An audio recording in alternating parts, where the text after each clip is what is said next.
This is a presentation of Northeast Streaming Sports. You're listening to TGI Sports Talk with your host Keith Angle on Northeast Streaming Sports.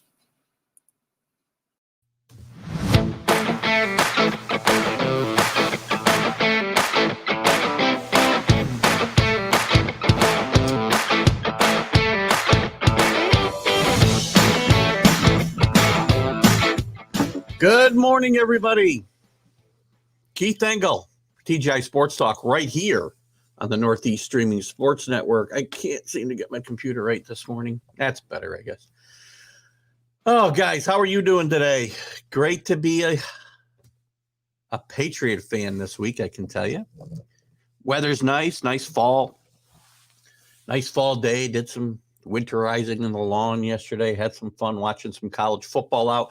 Lots to talk about in the world of college football. We'll get to that soon.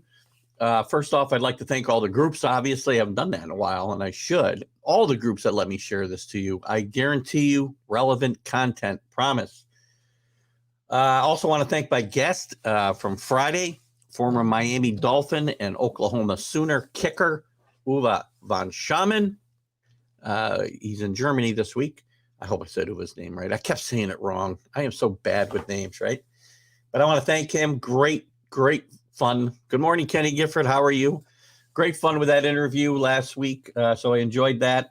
Next week, I've got a show in the can for Black Friday. I'll be traveling for the holiday, so I won't be able to do a show live.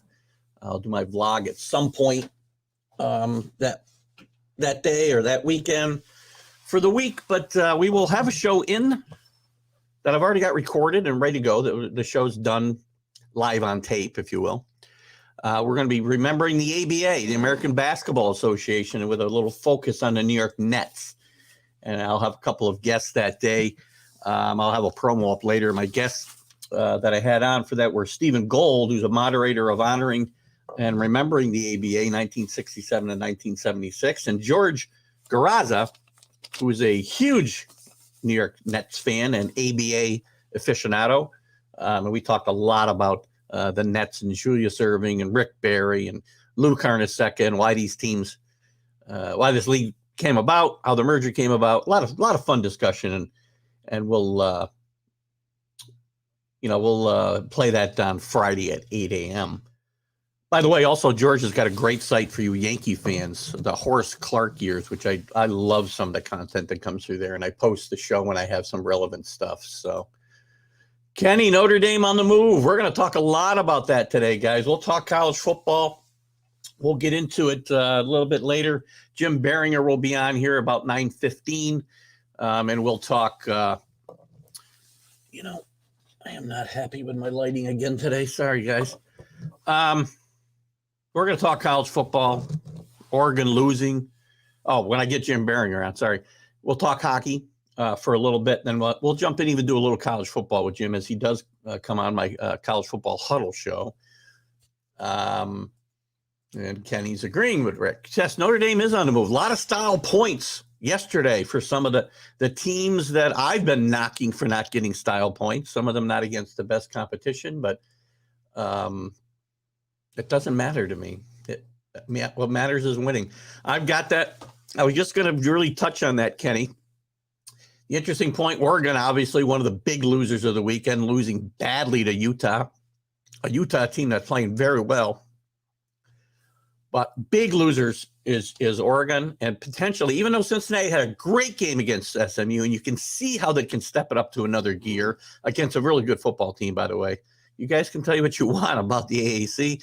SMU's played some good football this year, and Cincinnati dismantled them. They step up. They play down to their competition, which is really a problem. And by the way, sometimes come to me about this. We'll talk about it later during the. We'll talk maybe a little NBA later. The Nick Safe Tibbs job. Cincinnati, one of the reasons they play down is maybe as Coach Fickle is trying to keep players fresh. Because remember, they don't go as deep as Alabama and Georgia and these Power 5 schools. 3 and 4 deep on offensive linemen, let's say. And as you try to keep those guys fresher in the course of the year, you're going to have, obviously, a big drop in talent, which might play into why they play down to their competition a little bit, because he's trying to give those guys a little bit of a breather. But whatever. I'm not making excuses for them. They played great yesterday. Problem is, Michigan goes on the road and throttles Maryland, who's had a couple of decent wins under their belt. They were one of my sleeper picks in the Big Ten early in the year, and they really didn't pan out. But don't be shocked, and we'll talk about this with Jim Biringer for a little bit. Again, we'll save some of it for the college football huddle, or just beat it up all over again once we know the result. I would not be shocked if Michigan jumps Cincinnati. You can't be surprised. Maryland is falling apart. They showed some promise early in the year. And then there's that problem, Kenny. Cincinnati's still got a big game left against Houston, rather. I don't see them losing that game, sorry. I heard that I heard a lot of that this week about SMU, too, by the way. I don't know that you were one of those, Kenny, because I know you weren't on the college football huddle show this week, but there was a few people pointing that out. Mac from the Mac and Jack show was kind of getting on me a little bit about that they would lose this weekend SMU. I didn't think they would. I thought they would have got a better game. And Houston will give them a game. Houston's got a good football team. And Houston's one of those teams moving to the Big 12 with Cincinnati. Let's not forget. Well, again, who is an SMU fan? I haven't met too many SMU fans out there. Well, here's the problem for the Big Ten, Rick. If Houston, and you're right, I think Ohio State will beat Michigan. Ohio State's probably the second best team in the country. They're getting very close to Georgia right now. They've been playing great football, and we'll get into a lot of this on the college segments. It's still just the open, right? Ohio State's playing some great football. They're going to thump Michigan. The only thing that can throw that into a tizzy is if Wisconsin wins the East or the West and somehow finds a way to win that Big Ten championship game, which I doubt will happen. But since they win the conference, there's Carlos agreeing with me. Check that out. By the way, Carlos and I are going to have a little endeavor going. We're going to change things up on Fridays a little bit. I may still do some interview shows here and there. I don't know. It's getting harder and harder to get guests. So let me jump on this a little bit as we continue our open. Ohio always chokes. Well, not always. But in recent years they have, I agree. Not against Michigan, by the way. They don't choke against Michigan. Carlos and I are going to start a show on Fridays. Actually, I'm going to revamp the Friday show a little bit. Well, I'll still try to schedule some interviews here and there. It's getting very, very hard and time consuming. The only way I can do it is to prospect through Twitter and Facebook and friend sports figures, and then go through all their friends and invite all those people on the show. And look, if I had a producer to do it, we'd have guests lined up through next June. But then guys fall through, they want to do it, and then I don't contact other guys. And anyway, whatever. It gets to be a pain. I love doing the interviews. We're going to find a way to do some yet, I promise you. But there'll be less. And Carlos and I are going to start doing we'll call it a debate show, because we are on the opposite sides of so many topics. But we'll pick 3 topics, 4 topics, whatever it takes to fill the show. But we want to get audience participation like we do on this show. I know a lot of you guys here can't necessarily be there on a Friday morning, and Carlos does contribute a lot on the comment side himself. But we hope to attract the audience that will comment and keep that show moving along that way. And we'll have more about that coming here in the next couple weeks as we look to brand that show, TGI Sports Talk.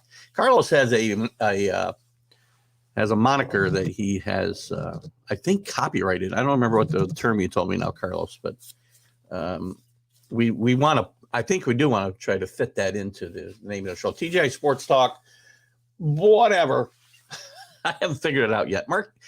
I'm waiting for my marketing genius, Carlos, to help me out with that. So look for that news coming up. That'll take a little stress off of Keith trying to, keep the guests flow moving. I think I've done, listen, I'm not trying to pat myself on the back, but doing this for a year and a half now almost, and having a guest almost every single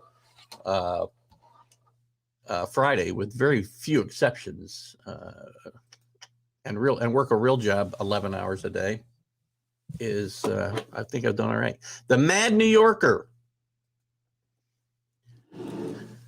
So we got to tie TGI Sports Talk, the Mad New Yorker, and debate into it. So we'll take some, I'll even take some suggestions for the name of a show. I think it'd be fun. Matt is in New York City crazy. Well, we already determined that, Carlos. I think some of our amateur psychologists here on the show. Listen, we're also going to talk today about the NFL. Obviously, we'll go through last week's games a little bit, the ones that matter. We'll talk some Patriots. Sorry, guys, but they are flaming hot. And we'll talk a little about Cam Newton returning. We'll do our picks. We'll talk about some big upcoming games today. We'll talk Major League Baseball a little bit. We got the awards starting to come out. We'll talk a little bit about that. Mets hire a new GM. Noah Syndergaard is traded. Got a little Twitter war going on with Mike Francesa, by the way, from formerly of WFAN.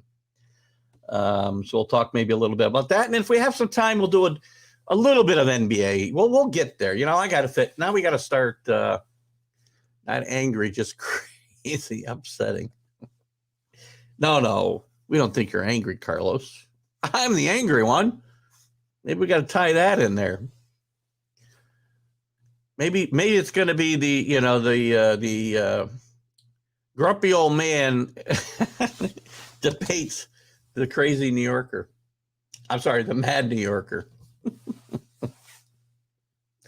I don't know. Oh, gosh. Anyway, we'll have some fun with it. I guarantee we'll have some fun with that. Lots to talk about today, guys. So Jim Biringer, as I said, will be up in a little bit. We'll talk some hockey.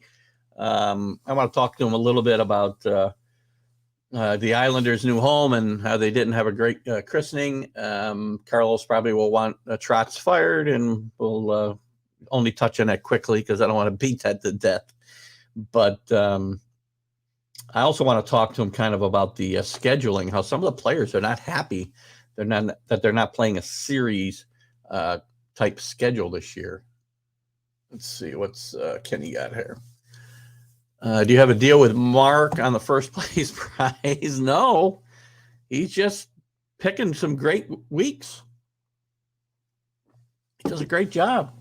And I'll bet every game he freaking does. Problem is, it's funny how there's reasons for that. He doesn't make the picks necessarily. Good morning, Mickey Delaney. Good to see you. I don't think I said good morning to Carlos, by the way. Good morning, Carlos. Just started talking about you. How are you out there in the state of Washington, Mickey? Obviously, you've got some issues with the Washington Huskies, and them looking for a new coach as Jimmy Lake has been let go for various reasons. Oh, excuse me. Good grief. Hope that didn't come across on the air. Anyway, we'll talk about all of that and more as we go through this 2 hours today. And again, I got to be out of here at 11 because I got to get on the road for some early football. I don't see Rick yet. Pop up for a beer today, Rick. Let's get right to it. Let's bring our guest in, Jim Biringer from The Last Word on Hockey. Good morning, Jim. Hey, Keith. How are we doing this morning? Good morning. We are doing well. We're doing well. It's been a great weekend so far. We'll talk I want to talk hockey, obviously, but I think you and I might talk a couple minutes of college football before we let you go, and we won't burn it all up for Wednesday night. We got to talk a little bit about it before we let you go. So yeah, but you know what? I know I'm here for hockey talk, but I gotta say this before. I guess this is a prelude for college football. I will rant so big on your show Wednesday if Cincinnati is not in the top 4, because I want to know what the excuses are this week. That's all that's all I'm going to say, because they did everything right. They looked good, dominant, style points, all that stuff. If that stuff truly matters, then Ohio State should be ahead of Alabama at number 2 when these rankings come out on Tuesday. Agree with that too. I mean, Ohio State's approaching Georgia's level right now. That performance yesterday was so dominating. That's the most dominating game I've seen in a long, long time. 49 points in the first half. I don't know. Again, and as I said to you last night when we were texting a little bit, I'm not going to be shocked. We got to prepare ourselves for Michigan being number 4 and not Cincinnati. Yeah, I know, but they should be, because I'd like to hear what the excuses are going to be come Tuesday night. Which we'll jump into. Let's get into a little bit of hockey first, and then we'll circle back and kind of finish up with a little bit of college football anyway before we let you go. So let's start, and we'll let Carlos get his fire trots comments out of the way early. So the Isles finally opened their new home. Yes. Not terribly auspiciously, but it was a little bit of a downer. I mean, I don't know that you've been there. I mean, what are we expecting? Is this going to be a big deal for the Islanders? And are they going to right themselves now that they've got a beautiful new palace to play in? Yeah, I think they're going to right the ship. Look, last night's a home opener. Teams opening new buildings usually don't always win. I mean, if you look at the Isles' history opening new buildings, they're 1-2. It's funny, the Atlanta Flames back in '72 beat the Islanders at the home opener of the Coliseum. So there's that full circle with Calgary doing it last night. The building is beautiful. Look, they did an excellent job. I watched the whole thing last night. They paid tribute to Charles Wong, who was really the architect of trying to get them a new stadium. They gave him credit. They brought out the old Islanders from the old barn. And you know what? Look, Calgary's such a good team coming in. Nobody really expected the Flames to be this way this year, but Darryl Sutter's got them playing well. And as far as the Islanders, they're dealing with COVID situation now. Yeah. Guys are hurt. They're missing, like, Adam Pellick's not in there. And you have Ryan Pulock's hurt. You got Andy Green on the COVID list. Anders Lee's on the COVID list. Russ Johnson's on the COVID list. So the stuff's starting to pile up. But I thought they brought the energy last night. I think the fans brought the energy. They designed the place after the Coliseum with the low ceiling, so the energy and the noise will be there. And you could tell it's probably going to be one of the loudest buildings in the National Hockey League. And I like what they did there. They, it's funny. Just to circle back to the COVID thing. I mean, it seems I really hope this is the time last year where things started to go kerflooey here, at least in the Northeast. And then throughout the country. I hope we're not heading back that way, because we're starting to see it affect the NHL more than anything. I mean, the Senators had to postpone a bunch of games, right, including one with the Rangers. Yeah. I think that game was supposed to be last night, right, the Ranger game? That is correct. The Senators postponed 3 games this week. They're supposed to go to New Jersey on Tuesday, but they canceled the day before, postponed the games. The games will be made up sometime in December, at least the Devil game. I only know they announced the Devil game in December 6th. I don't know if they announced the other ones yet. But yeah, no, we're starting to creep into territory where the NHL doesn't want to creep into. And it always brings up, the Olympic talk. And I've never been a proponent of going this year at all, regardless of what, all the human rights stuff is going on in China. I just never thought it was the right idea, considering you just had 2 shortened seasons. You went dark for so long over those 2 seasons. Now is not the time to do that. Play 82 games and let the players go back when they go back to Italy. Yeah. Where do they stand on that, by the way? I wasn't going to bring that up today, but where are they with the NHL players playing? They are going to play, aren't they, in the next Winter Olympics? The agreement right now is for them to play and go. They have an out clause as of January 10th. They could even pull out even later than that. They're working on protocols because, the All-Star game's right before all the players leave. So they're working on protocols to make sure the players that go to the All-Star game can go to the Olympics. But again, personally, I don't think it's such a good idea. I always say I believe it when I see it, because just with everything going on, I don't think it's the right decision to go. And our president's saying what he was saying, potential boycott, that already. Well, that's a different situation. Is there language Is there language in the collective bargaining agreement? Yes, there is. There is a language in the collective bargaining agreement with the IOC that the National Hockey League has the right to pull out of the Olympics if they feel that COVID is an issue. Good. Well, they have that out then. That's a good thing. Yep. Another thing I wanted to chat about with you today, and we talked a lot about this last year, that that part of the problem with the schedule last year and some of the fights that we'd seen because teams were seeing each other in 3 and 4 game blocks. But I read an article I feel like it was earlier this week, that some of the players are not happy with the fact that they're not playing a schedule that's more series style because the travel is so daunting sometimes for some of these teams, if not all of them, and that they preferred that type of scheduling to kind of ease that burden. What do you hear about that, and what are your thoughts on it? I mean, yeah, I had heard last year when we had talked about this, some players didn't like the series schedule. Some players did like it. I know some players have been saying, especially on the West Coast, like, and teams down in the Midwest, considering, one day. Now, again, whoever makes the schedule is, making Minnesota fly to, like, Carolina, to Florida, back to Seattle, and then back to New Jersey. I mean, that's ridiculous. Like, if you're going to group it, make them go to the East Coast, play like the metro area teams, and then let them fly out. Well, that's what the NBA does. I mean, at least you take a road trip and, travel the West Coast for a week or so. Most of the time when you do go to the California trip from these East Coast teams, they all play the California teams and then they're out. I don't understand why they don't do that with, like, the Midwest teams. You have Minnesota crisscrossing the country 3 times. I mean, so I would prefer to maybe see a little bit more series style schedules and stuff. That would be nice, especially for some of these West Coast teams that are, it's tough for them, when they have to crisscross the country so much. Here on the East Coast, with the Devils, their schedule's pretty easy when they go on road trips, so it's not terrible.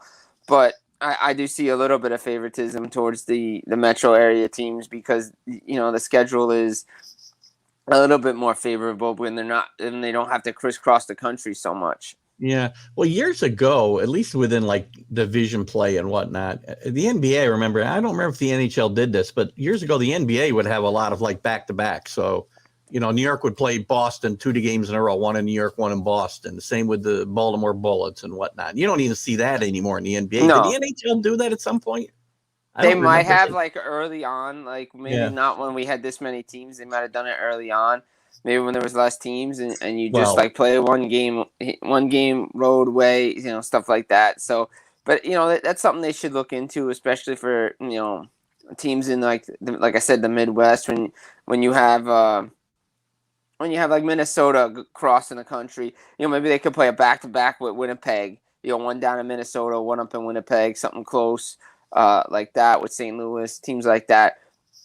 And Columbus has a pretty, okay too. I mean, their closest rivals, Pittsburgh, so they could always play them on a back-to-back. That's not bad. Yeah, well, I guess his point, and I get it here now, that, that being in the middle of the U.S., you've got to travel no matter where you go. But exactly, they still have some teams closer to them than others. I mean, it's not. I think the teams that have it the worst are the teams on either coast. I mean, as you said before, that you've got to schedule things so they're a little bit more. I can go out west and play in LA and play in Vancouver and play in wherever else, and then come home after a week. Yeah, that's even Major League Baseball does that. Even though they're series schedules, they still schedule trips, through the league. The NBA does the same thing, and I think the NHL really needs to at least consider that. Yeah, I would agree on that. I think that's something that they do, but they have this schedule matrix, and the person who does the schedule does a great job, so they say so. But, again, some of the scheduling this year, some of the back-to-backs, 3 and 4s, it's because you want to go to the Olympics. This is what's going to happen to your schedule. It's going to get condensed, and you're going to have to deal with what's going on. Yeah, agreed. Well, I mean, there's some other news going on. I'd like to get your take on the big stories of this week. I mean, one of the big stories I saw was the Avs did sign their coach to a 2-year extension, which is kind of a big deal, and they've had a pretty good run here. Any thoughts on that, or any other hot topics you got on your mind this week? I mean, Bednar 2-year deal. I like it. It's not too long. but it's good enough to see if maybe they can actually get over the hump and win in a Stanley Cup playoffs and get to a Stanley Cup final, because there's expectations on it's my girlfriend. Thanks, Amanda, for tuning in. Oh, man, I didn't know it was your girlfriend. Jeez, I wouldn't have put it up there. It's just too No, much. it's okay. No. She said she was going to do it this morning. She said that she was going to do it this morning. So thank you for that. This morning. Is she going to say it to everything you say, or should I just keep putting it up every time you make a point? Anytime I make a good point, that'd be fine to me. Thanks for tuning in today, Amanda. But I like what they did there. Like I said, it's not too long. It's not too short. It's the right amount of time to see if they can get into a Stanley Cup final and win a Stanley Cup, because you always know that if it's going to take 3 years or 2 years with this team, then is Bednar the right guy? We saw it down in Tampa. They kept Cooper as long as they did because he's gone through the system. Same with Bednar. But they had to make a general manager change because they needed to bring, something else to the table. I like Colorado. They're doing a thing even without Nate McKinnon there. So let's see, if Bednar can get them over the hump. But I like the signing there. What else is going on in the world of the NHL that sparks your interest as we catch up today? I mean, the big thing, like earlier in the week, as we discussed on my show yesterday, Monday was the Hockey Hall of Fame. So that always brings great debate about who should be in, what are the next class going to look like, guys that aren't in, that should be in. I've always been pounding my chest for a guy like Alexander Mogilny, one of the last defectors that came over from Russia, the old Soviet Union, played for Buffalo, Vancouver, and New Jersey, revitalized his career in New Jersey with Scott Gomez on the line, won a Stanley Cup, played on a great Devils team in 2001 that probably should have won back-to-back but didn't, ran into a Colorado Avalanche team. Yeah. And I say, like, a guy like Marian Hossa sets the table for a guy like Patrick Elias. He's not a first-ballot Hall of Famer, but you know what? Elias, 2 Stanley Cups, 1,000 points, same organization for his entire career. I know the knock is, he played in a defensive system, but offensively, that line with Arnott and Sikora was dominant for 2-3 years with the Devils. So, I think a guy like that will get consideration. Maybe a guy like Pierre Turgeon should go in to the Hall of Fame. Daniel Alfredsson, guys like that. I'm not sure if the Sedins get in on the first ballot. Same with Roberto Luongo, as good as he was. Sometimes you have to look at the older players that aren't there and stop looking at the locks, because personally, I don't think there's too many locks on the first ballot this year. Is there only the one ballot? Did they have like an old timers committee like Major League Baseball has? So unlike the Baseball Writers Association, there's a committee that selects the players that go into the Hockey Hall of Fame, and it gets voted down to however many it is, and then you have to get X amount of vote to get in, and they select one woman and a builder each year. So I remember one year they only had like Dino Ciccarelli go in, and there were players that should have gone in with him. But again, that's always a debate, these Hall of Fames. Yeah, any Hall of Fame, right? I mean, a lot of them, even the Major League Baseball Hall of Fames, become the Hall of Good in a lot of ways rather than the Hall of, fame. See, the difference is with the Hockey Hall of Fame, it's the Hockey Hall of Fame. So it can encompass international hockey as well. It's not just NHL Hall of Fame. So a guy like, you'll remember a guy like Boris Mikhailov, he's not in, but he was a great Soviet Union player. So that's a guy that you should be in the Hall of Fame. I mean, he was a great player for that team. So, I mean, it's not just the NHL Hall of Fame, it's the Hockey Hall of Fame. So if you want to look at, players across, that's something you need to look at. What should we be looking for in the coming week here? If you were to have our viewers keep an eye on a couple of things coming up this week, what would it be? I keep an eye on, obviously, we're in a short week here. No games on Thanksgiving, but you have the jam-packed schedule with the Rangers and Bruins starting it off on the day after Thanksgiving on Black Friday. So it's a jam-packed schedule. Usually this is the time of year you see the standings. Oh, who's going to make the playoffs, who's not. It's still kind of early. I looked at more towards the Christmas break, to be honest, this year. And I want to see what players, for honest, like with the World Juniors coming up at the end of December, I want to see if there's any players that are on rosters right now that get let go because maybe they'll go to camp or something to head over to World Juniors. Carolina's just rolling. I want to see if they can continue. Florida's 10-0 on home ice this year. That's ridiculous. I want to see if they can continue that. Let's see if the Islanders can start turning some things around. They got a big game tonight against Toronto, so maybe they can start turning some things around there. It's going to be tough, obviously, with the COVID situation. That's another thing. Let's see if that's going to get worse and they're going to have to cancel more, postpone more games, and maybe readjust the schedule. The NHL has no provisions for like the NFL has, where the games won't necessarily be postponed if there was some mass outbreak, but they'd be canceled, and the teams that caused the cancellation would suffer the financial repercussions of that. There's nothing like that in the NHL, right? No, I haven't seen anything like that. I know the Sharks were going through an outbreak and really didn't get the same courtesy because they were able to bring up players. If you can bring up the players to fill the team, I think at one point it's like 10 guys. That's what the Senators did that triggered, all right, we can't do this. So unless you can't fill the team, they're going to try to play the games as scheduled. And they just go with it. I mean, I know the big thing is with the COVID, they're asking the players who got the Johnson & Johnson to get the booster and all that stuff. So, it's interesting to see what the testing is like. I've always, just talking with some guys, they're the testing protocol, how much they need to get tested, why isn't it coming in as quick as they would like it, guys getting pulled and getting false positives. So it's a lot of just interesting stuff to see around the league because they did it so good in the bubble. And after that, it's just been not as crisp. Let me, before we wrap up the hockey segment, move to college football for just a few minutes as I transition to my spot there. Let's look at, I want to just give you the top 5 from ESPN's power rankings and see if you agree, would make any changes in it. At number 1 is Edmonton. Number 2 is Carolina. We mentioned a second ago. Florida is at number 3. The Blues are 4 and the Capitals are 5. What are your thoughts on that? Just that top 5, and do you agree? Are there omissions here that? Well, it's like the college football rankings, right?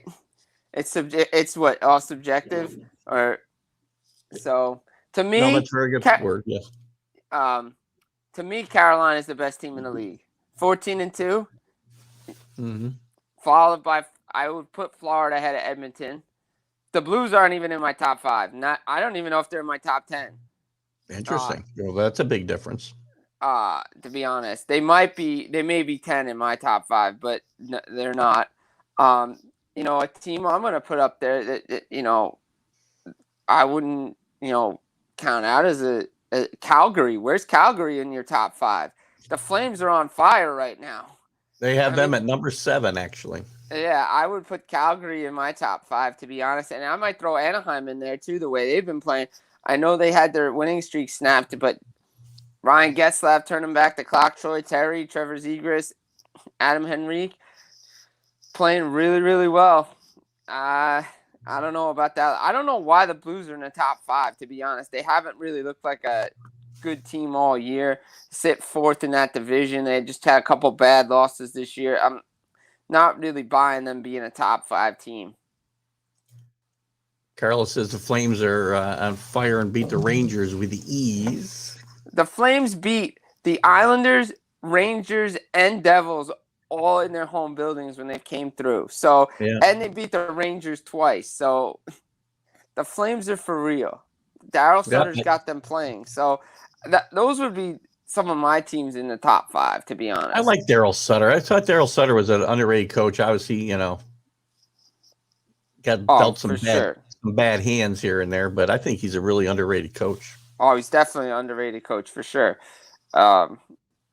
Absolutely underrated coach. I love what he did with LA, doing again with Los Angeles. Got those players playing really, really well. Johnny Gaudreau, Elias Lindholm, guys like that. Andrew Mangiapane just carrying over his play from the World Championships now. This kid's on fire as well. I don't know. Something's wrong with Carlos today. He's agreeing with a lot of stuff you're saying here. Oh, man. For sure. I'm a little worried about Carlos today. We better send somebody over to check on him. You know what? He knows what's up. One last thing before we wrap up the hockey portion here. You've got a new gig that I see yesterday on Facebook. Yeah, so Give Sports yourself a little plug. Interaction. Yeah, Sports Interaction, news.sportsinteraction.com. Writing some hockey previews, some betting previews for them. So just, doing it, long time coming, to be honest. I know a couple guys over there have been trying to get me in.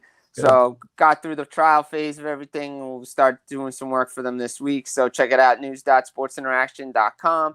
I'll link them always on my Facebook and Twitter pages. And where else can we find your articles? Check it out. Check out The Last Word on hockey.com, fullpressnhl.com as well. So, a lot of good stuff rolling in this week. I got to put this up. Sutter way better than Trotz. I guess I got to put that up there. So I just told, but now we know Carlos is all right. Yeah, Carlos all right. Thank you for sending that smoke signal that you're okay, Carlos. Carlos, you're going to start doing a little debate show on Fridays, and it's going to be interesting. I think we're going to have some fun. All right, Carlos. So, Jim, let's regroup again a little bit on the hockey. I don't want to go too deep, obviously, because we're going to cover a lot of this stuff. But we can we can guess at what the committee is going to do. I mean, the big losers. Let's just talk about this. The big losers? Obviously, are easy yesterday. Oregon's a big loser.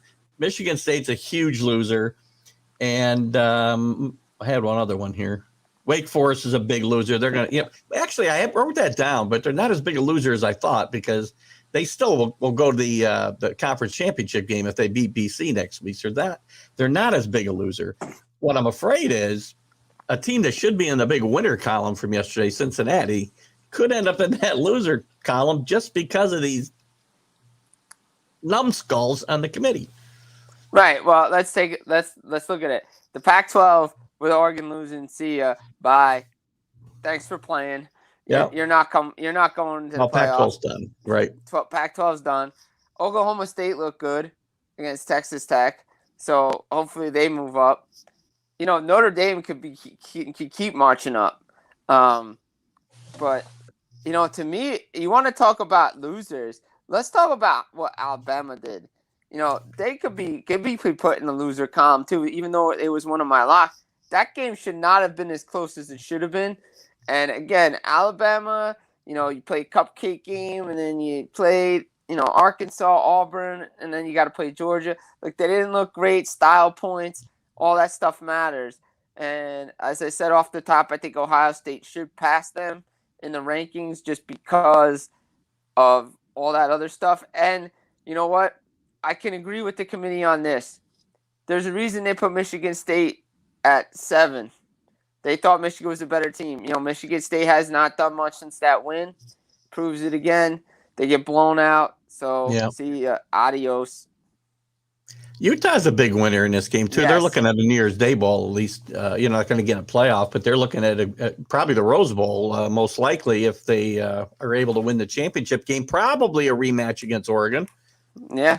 In a few weeks. So, Carlos got a good point here. Actually, the big loser yesterday is college football fans. There were not a lot of really good competitive games yesterday. No, there was not. That's one of the worst weeks I can remember for competitive football games and having fun just switching around watching into games. No, those games were blowout city before they were even over. Like the Michigan State. Well, that's a great. Go ahead. I didn't mean go finish your thought. Well, everybody was just that Ohio State game was over before it started. Cincinnati's game was over. And think about this. They took the starters out after they were running up the score. And the backups held SMU to like only 100 yards. And Ritter, who, by the way, Carlos doesn't like Ritter. I think he's a great quarterback. I think he's got a chance. He's not going to be a high draft pick in the NFL, but he's going to have a chance to get a look from somebody. Look, it's just win babies just for the NFL. You know that. I mean, with college football, it should just be about just win baby, but it's not. It should. But that also enhances our argument that Cincinnati is going to get screwed here somewhere Yeah. because it isn't about just winning, right? It's about who you play and who you win against. So that argument, because Kenny, you're also on the other side. If I'm not mistaken, you don't think Cincinnati should be considered. Look, the best thing for Cincinnati is that Houston keeps winning, and as long as Houston keeps getting ranked and moving up, that'll help them. Agreed. It's I had a thought here. Kenny's a Notre Dame fan, by the way. Notre Dame, again, they did what they needed to do yesterday because it isn't just about wins and losses. They needed some style points, I think, yesterday too. And I think there's three teams. Again, we'll preview the rankings. I'm going to predict right now that Michigan's going to be at 4, Cincinnati's going to be at 5, because as I said earlier, I don't think the committee, and I don't know if I said it to you or I said it to Mac this morning on the Mac and Jack show. I don't think the committee wants to be in a position of putting them in the top 4 and then dropping them out the last week. I think they feel that they're going to get less pressure if they just leave them out altogether than put them in and then drop them later on. Look, you said that from the beginning when I was on your college football show. Yeah. You said that from the beginning. So, look, I personally, my rankings would be as follows. Georgia 1, Ohio State 2, Alabama 3, Cincinnati 4. And you can make the argument you could put Cincinnati above Alabama because they're undefeated and all that jazz. I can't put a one-loss Michigan team at 4 knowing it's an elimination game next weekend. And they lost to a team that got just blown out. As bad as any Power 5 team has been blown out all year. Right. So I can't justify that. Right. So to me, I'll put Cincinnati in my top 4, and you agree. They will get crucified if they put them in and then have to drop them. Okay. Eventually, you're going to have to. So. Sorry, go ahead. I got distracted by a comment here. I got to say hi to my buddy Luis Stellato. I'm not seeing in the comments, but he must be coming up on one of the other feeds. Sometimes you don't see all the comments when you're going to a bunch of different sources. But another Perth fight. So I got all my boys coming in here, ganging up on you all the time. That's Jim, all right. That's all right. Again, before we finish up, again, to go back to Cincinnati one last time. Their problem is there's still at least, I'm going to say there's 3 teams that go by them. Michigan right now, Notre Dame could fly by, and that's without losing a game. If they lose a game, it's irrelevant. I understand they're out. I get it. If they don't lose a game, there's still a possibility of Notre Dame and Oklahoma State flying up past them if things break the right way. Yeah, but then again, Oregon just lost in front of them, and Alabama can still lose. So. Yes, there's other things that can happen. I mean, that's Kirk Herbstreit's argument is always, it'll take care of itself. Well, not necessarily. No, not necessarily. Knowing this committee, because the way ESPN and the committee talk, they don't want Cincinnati there. Alabama and Ohio State went out there. That leaves one spot. Right. At least one spot. I'm putting Cincinnati in if they're undefeated. I don't think Alabama's going to win. But no, you know what? There's going to be people in that room telling people that Alabama with 2 losses belongs in there before Cincinnati with none. I guarantee you there'll be people making that argument in that room. Yep. And it's crazy, It is crazy. That's why we got to get this thing expanded. But then Notre Dame holds that stuff up, not to get into this topic, but I guess Notre Dame holds that up because they don't want the 18 because that only gives them 2 chances instead of 4, right? They're only going to go to 12, which I think they should go to at least 12 anyway. But at least 8 would be a little more reasonable than this 4 where somebody gets – I mean, there's always going to be somebody. Yeah, always somebody – doesn't matter if it's 8, 12 – doesn't matter. Somebody always going to complain that they didn't get in. So yeah, but the more teams you have, the argument gets a little weaker. About it does. That you deserve to be in. You're just not one of the top 4 teams. If you get left out at 12, it's a lot different than getting left out at 4. So yeah, I mean, look, to me, this regular season stuff as we see wind down, it's great because we have like elimination games, especially in the Big Ten East, and we just had an elimination game in the Pac-12 yesterday. So. I'm enjoying this, but like you said, it wasn't great. But we'll see what happens Tuesday night. Like I said off the top, I want to know what the excuses are going to be because the committee's run out of them to me. Right, as frustrating as it is, that's what keeps us going. That's why we're interested in college football, and that's why this is is a great thing, and I love it. And as much as I get irritated, I love, that's why sports is so much fun. There's so much to talk about. Exactly, there is. Politics. Jesus, forget about politics. Sports is a lot more fun than that. Absolutely, it is. All right, Jim, I'm going to let you go. We'll see you Wednesday night, though. I'll be sending you the invite, so pop in about 7:15, and we'll go from there. Absolutely, can't wait. All right, good luck. You have a great weekend, and I'll wish you a happy Thanksgiving when I see you Wednesday. But Sounds good, man.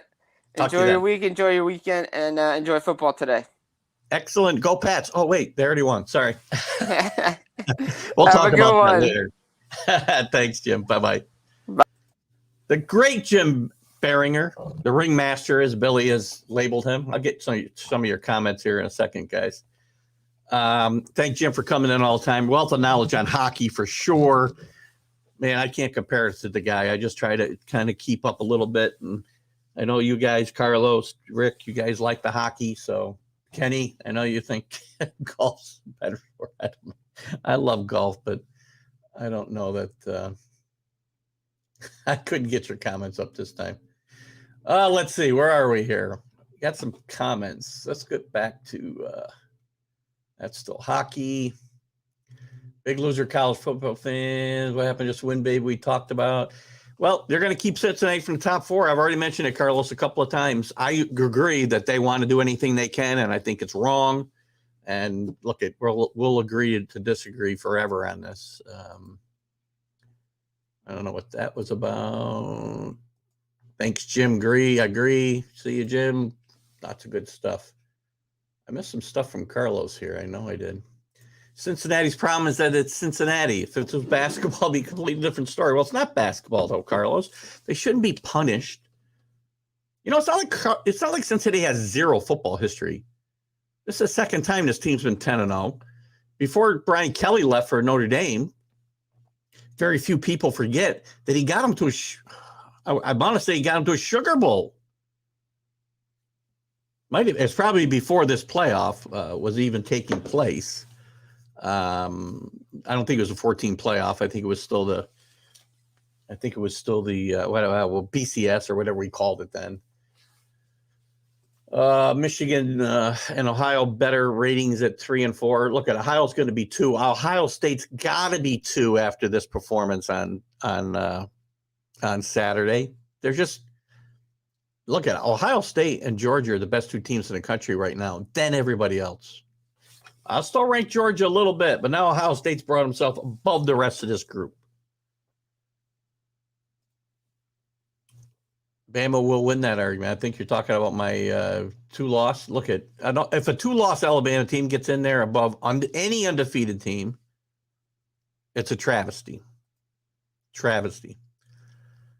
Georgia Tech got terrible about 2 years ago. They've been bad. This was a team, and it's really kind of sad. It's a good point, Carlos. I've touched on it a few times here and there, but this is a school with some decent football tradition. They shared a national championship, probably 20 years ago now, when Bobby Ross was the head coach there. They had some really good teams under Johnson, who came from Navy. But then his system started not to win in the ACC. He was still kind of running that Navy offense, and it wasn't succeeding. And the last 3 years or so have been really bad for Georgia Tech. They did. I mean, that's a horrible, horrible effort out there. But Notre Dame's a lot better. I will agree with you, Kenny, and I think Notre Dame gets a bad rap because in my promotion to Cincinnati, I obviously have used the victory over Notre Dame at South Bend. And I get shot back, Notre Dame's no good. Well, Notre Dame's 10-1.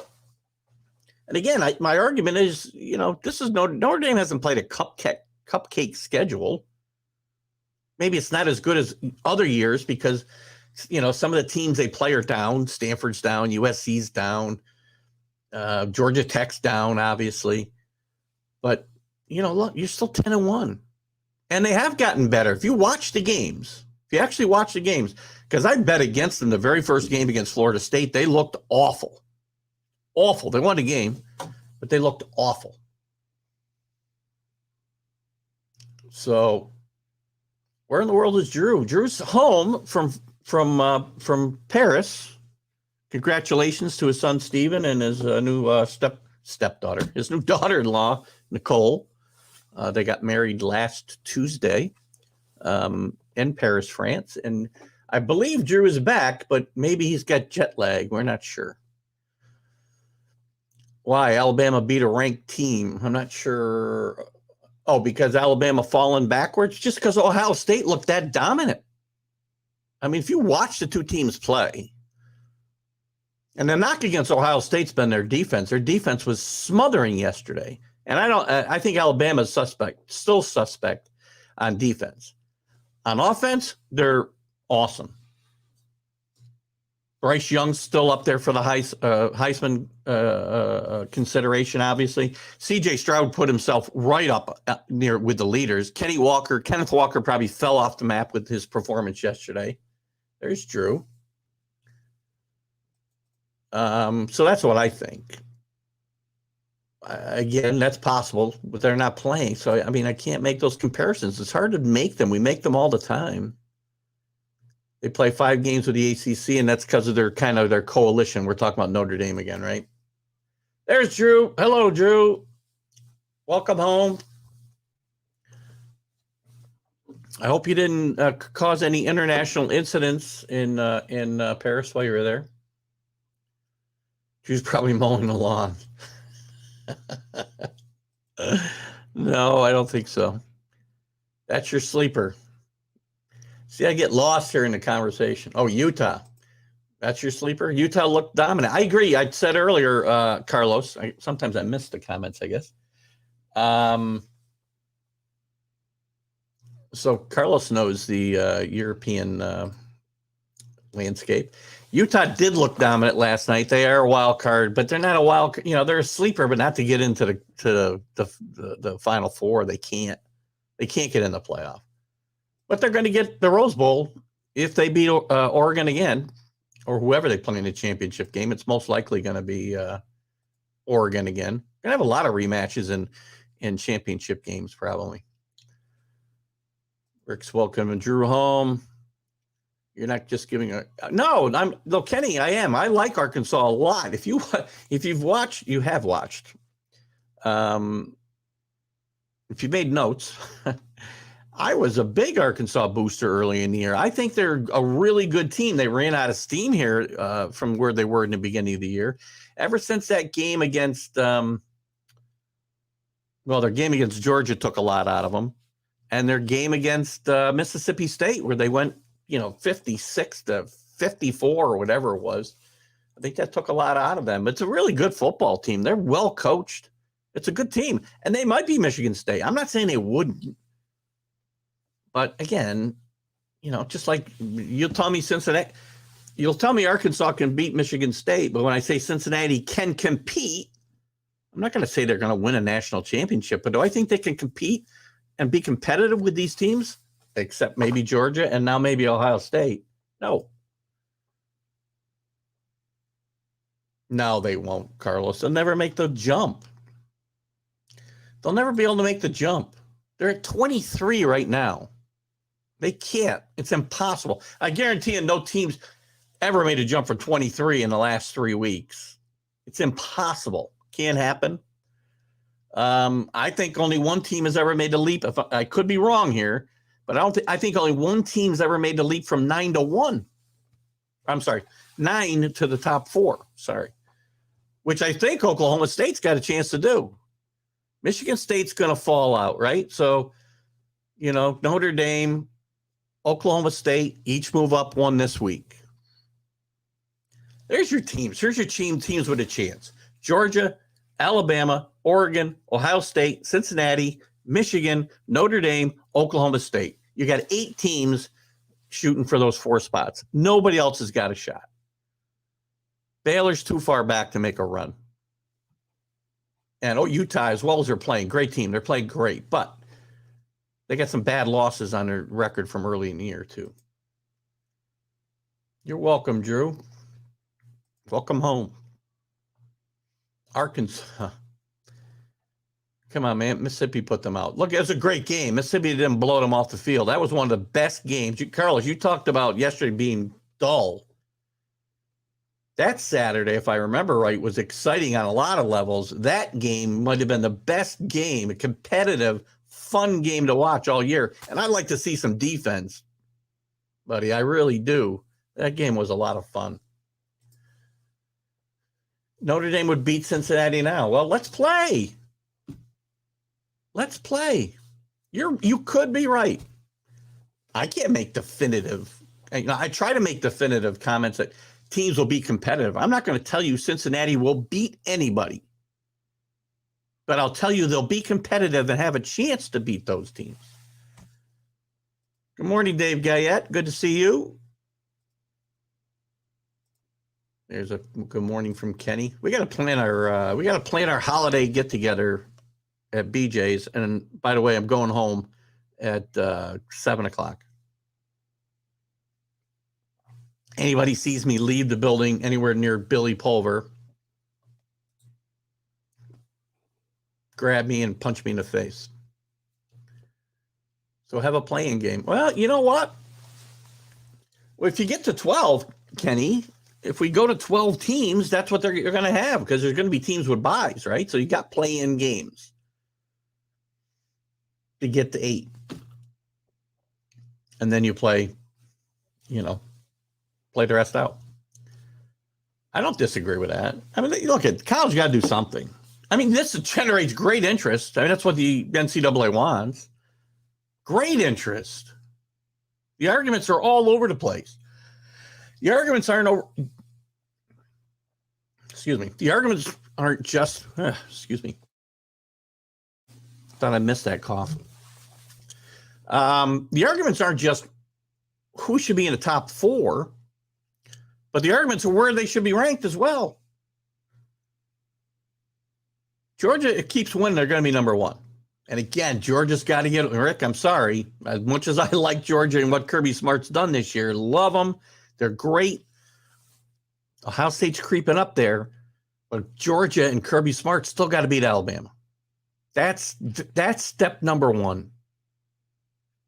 He's got to get that monkey off his back. I think he will, because I don't think Alabama's defense is good enough to stop this team, and Alabama's or Georgia's defense is really, really good, obviously.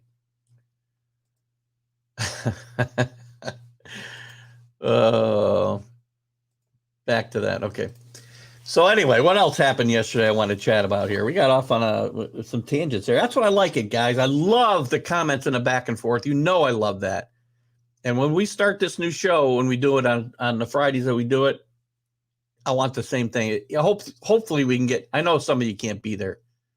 Like Rick, I know you can't be there on a Friday morning. That's a shame.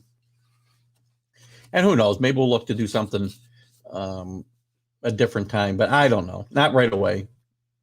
I got to check. Things are changing on, my real job landscape as well. So who knows what's going to happen as far as scheduling goes. But for now, we're going to stay where we are.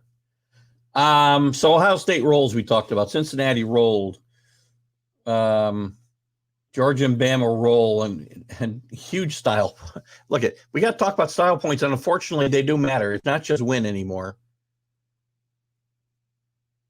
For ranking purposes, the Power 5 teams can basically win and just get in, but they still want to be ranked better. Again, we talked about Michigan jumping Cincinnati, which I'm sure will happen. Here's something we didn't talk about. How bad have things gotten in Texas, losing again yesterday to West Virginia after losing to Kansas, which is unforgivable. Unforgivable. It's one thing to lose to the top teams in the Big 12 if you're Texas. It's a totally different thing to lose to Kansas and West Virginia. The question's going to become, I think Scarsazian gets another year, but he may only get one more if he doesn't get this ship righted. They aren't deep. He came into some problems roster-wise, and I think he'll get a pass because of that. But this is just an atrocious performance by a team that got out 4-1. I don't know who's the worst team right now, and it might be Texas, Florida or Texas. And it's remarkable that these two programs with rich histories are in the shape that they're in. Scorsese will likely survive because of his contract, and he walked into a difficult situation. Dan Mullen, I think, is fired at Florida, and who knows? It could happen this week. I don't know. They'll probably wait till after the season, but let's see. We got some comments up here. Friday morning in the gym with Paula. That's all right. We'll get some different guys in here for their comments, but we'll look. We might have to do something different. We're going back to 60 to 3 so you get ranked. Well, possibly not so you get ranked. Look at, again, Power 5 schools. You go undefeated, you're getting in the Final Four. It's about where you get ranked in that Final Four. That's where the points and stuff come in. I'm not necessarily a fan of that, by the way, Kenny, because you end up with issues like even when point differential becomes part of a tie-breaking process, like the Big 12 has a tie-breaking process where at some point differential can come in. And many leagues do. NFL does. At some point in the tie-breaking process, it can come into play. And then you end up with situations like you had last week where Baylor calls a timeout against Oklahoma, and Lincoln Riley's all ticked off because there's no time left. The game's over,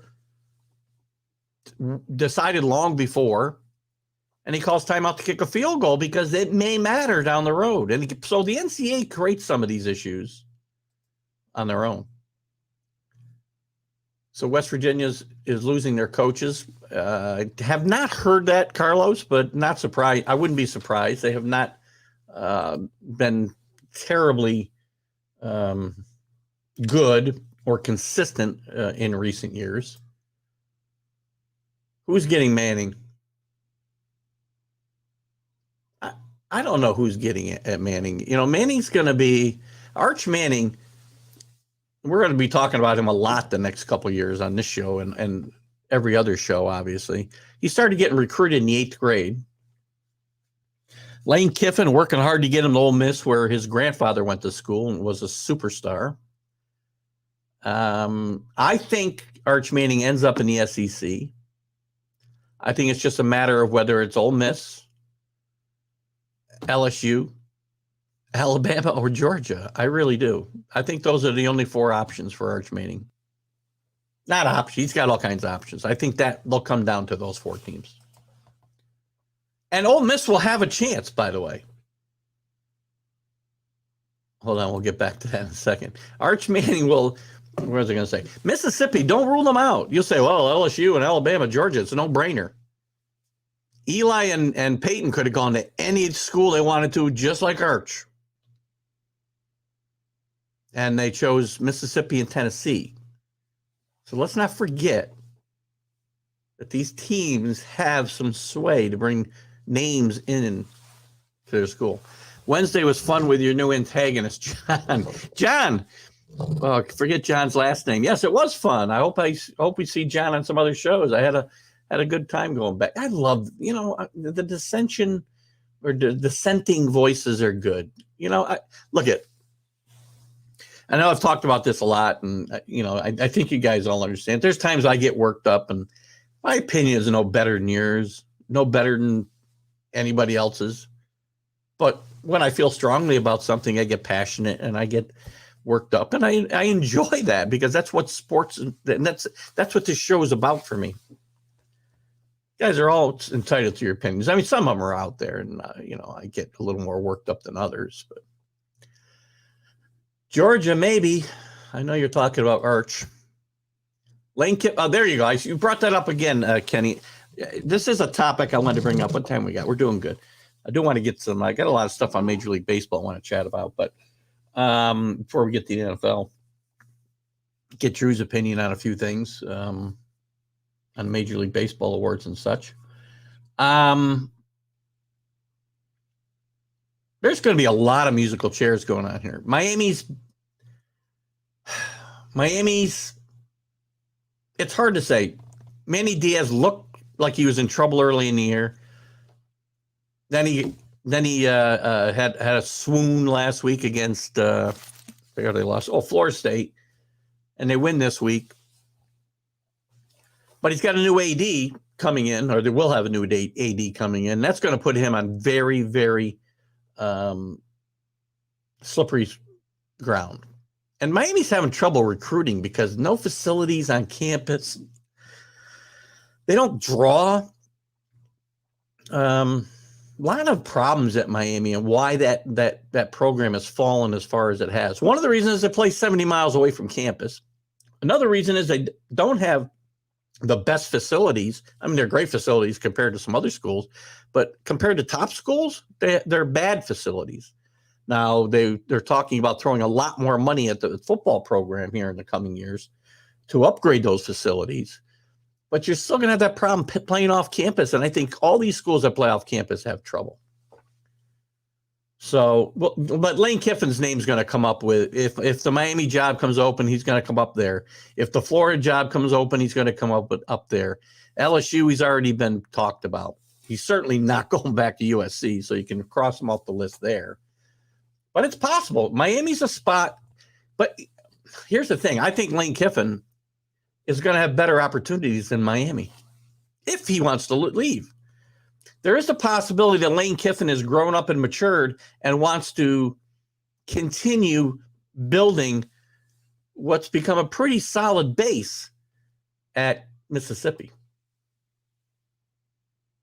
Your mind, yes, yours are on spot, Kenny. I wasn't referring to you. I kind of agree, Carlos. Look at they'll offer if the job comes open. I guarantee you they'll go talk to him. But again, I think if he wants to leave Oxford, Mississippi, which I'm not sure he will, even though, I don't know that it's the best.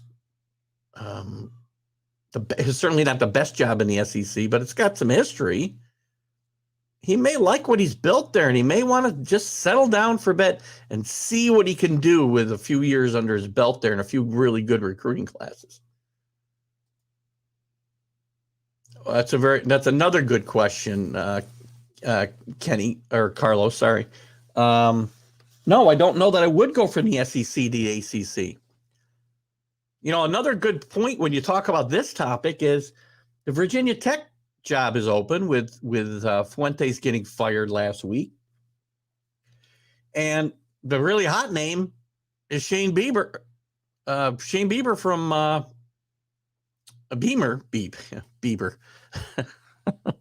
Beamer from South Carolina. He's done a great job at South Carolina. He beat Auburn yesterday. That team was nowhere. And he's got this team playing really well. And he's going to come up, and it has already come up, as one of the leading candidates for the Virginia Tech job because his dad was a legend there. And he was on a staff there. But to Carlos's point, do you leave the SEC for the ACC? Well, you do if you're coaching Vanderbilt. But I don't know if you do if you're coaching Ole Miss or you're coaching South Carolina. I'm not sure you make that move. Maybe the need for help recruiting from their hoodlum alumni. I should have worn my Miami gear today. Listen, they're not all murderers like Ray Lewis. There's some good people there. Ed Reed, by the way, who wants a head coaching job, comes open again. Ed Reed's going to be openly politicking for that job, and he's not a hoodlum. They're not all hoodlums. There's a fair share of them, and part of that problem, and the problem with that they have with that image, or why that image has come about, is not the Jimmy Johnson teams weren't the problem. It was the Dennis Erickson teams that really were let to run wild. Institutional control was non-existent.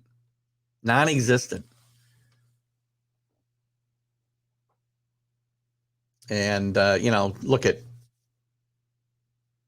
there are a lot of bad apples that came out of Miami, but there's a lot of bad apples that came out of a lot of schools. Just hiring this guy and actually let him build and have a winning team. I agree. You know what?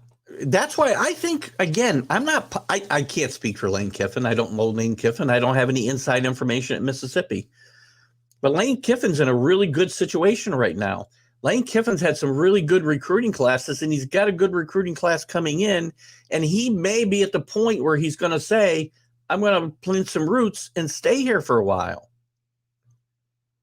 But the college football landscape is not, you're not going to see Bobby Bowdens and Bear Bryant's and Joe Paterno's and coaches that stay places 30 and 40 years just because the landscape is somebody will give me more wherever I am. Cons versus the NCAA. Well, if you remember the guys, if you haven't watched the 30 for 30, that's the Catholics,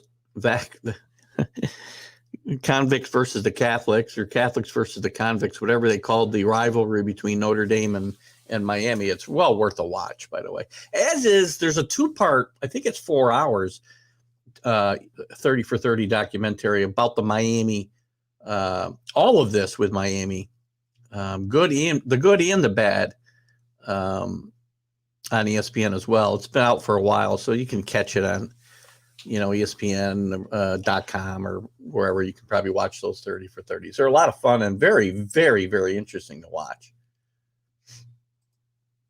He doesn't like to get beat by, well, he doesn't, but you know what, Kenny? Or Carlos. Why I got Carlos and Kenny mixed up today. You know what, Carlos? I think that might be one of the reasons that Lane stays at Mississippi, though. I think he may think that he's building something where he'll be able to be competitive with Alabama. I can't expect him to go in there in year 1 and 2. He can compete with Coach Saban and that juggernaut of a just keep filling the holes. Even when they had to fill a bunch of holes this year, and they've got a flawed team, they're at the top of the rankings.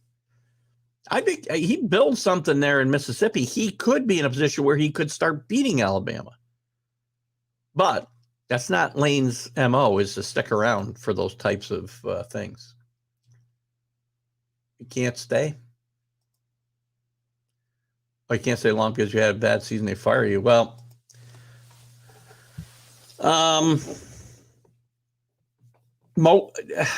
one bad season doesn't normally get you fired. Ed Orgeron didn't get fired because of one bad season, right, at Oregon. Ed Orgeron got fired because they're under 500, I think, now, since they won the national championship. That's 3 seasons ago. Plus some off the field stuff. So maybe he's not a great example. Look how long USC held on to Todd Helton with bad seasons. Todd Helton. His name isn't Todd Helton. What's his name? Gosh, Todd Helton was a baseball player. I'm trying to get to my baseball segment, I guess. So your point is you got to win, Kenny, but one bad year doesn't normally get you fired. Look at Jim Harbaugh, another good example. Look at James Franklin, another great example. You get at least 2. And if Steve Sarkisian gets fired, then I'll take that back, and you're right. One bad season gets you fired. Not in the SEC. Well, I'm trying to think. Mark Richt stuck around. Let's talk about, and again, it's a little while back now, but only 3, how long's Kirby Smart been there, Rick? 4 years, 5 years since Mark Richt was a coach of Georgia, and he didn't have stellar seasons every year. Rarely beat Alabama, and he kept that job for quite a while because he was a good football coach. So while your point is not, your point, I get your point, because you can't have multiple bad seasons for sure. But again, those coaches that we mentioned didn't have a lot of bad seasons. Bobby Bowden didn't have a lot of bad seasons. So maybe that's why. But if Lane Kiffin goes 10-2, 10-2, 10-2, 10-2, 4-8 at Mississippi, he's not getting fired after that 4-8 season. He's just not gonna. The UW coach got fired for not getting the COVID shot. So the UW coach, Jimmy Lake, got fired for a lot of reasons. Mickey,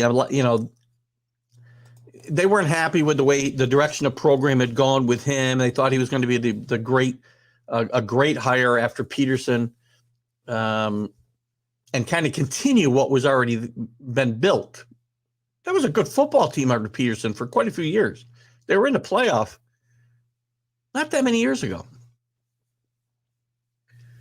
But Jimmy Lake had some problems with players. He got in altercations on the sideline.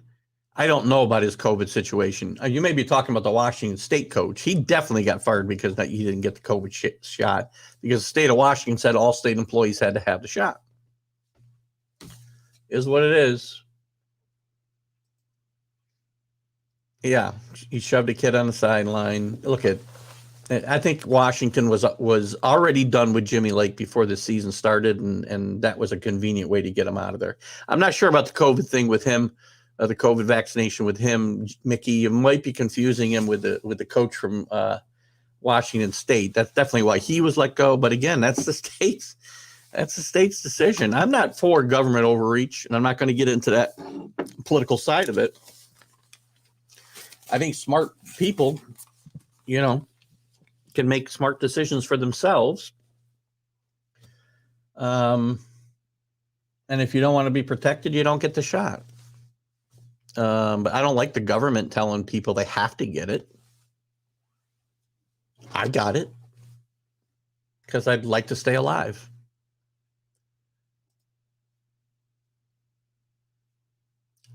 I could run that man.